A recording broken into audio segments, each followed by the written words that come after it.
Sir, ಈಗ Lok Sabha election ಮತ್ತು MP elections, ಈ ಭಾಗದಲ್ಲಿ ಯಾರು ಬರಬೇಕು ಅನ್ಸುತ್ತೆ?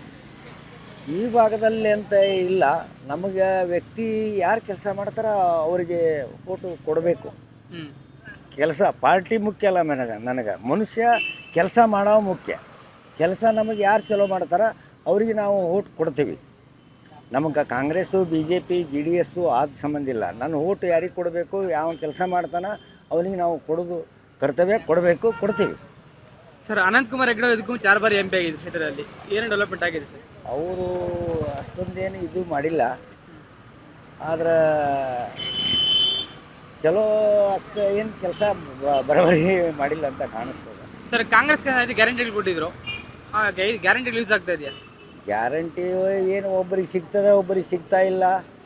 ಅದು ಜನರ ಮೇಲೆ ಇದು ಅದ, ಹೇಳಕ್ಕೆ ಆಗೋದಿಲ್ಲ. ಅದು ಗ್ಯಾರಂಟಿ ಸ್ವಲ್ಪ ಮಂದಿಗೆ ಸಿಗ್ತಾವೆ, ಸ್ವಲ್ಪ ಮಂದಿಗೆ ಸಿಗ್ತಾ ಇಲ್ಲ ಗ್ಯಾರಂಟಿ. ಸರ್, ಇವಾಗ ಇಲ್ಲಿ ಕಾಂಗ್ರೆಸ್ ನಿಂಬಾಳ್ಕರ್ ನಿಂತ್ಕೊಂಡಿದ್ದಾರೆ, ಹಾಂ, BJP ಗೈರ್ ನಿಂತ್ಕೊಂಡಿದ್ದಾರೆ. ಅವರಿಬ್ಬರಲ್ಲಿ ಯಾರು ಬರ್ಬೋದು ಅನ್ಸುತ್ತೆ?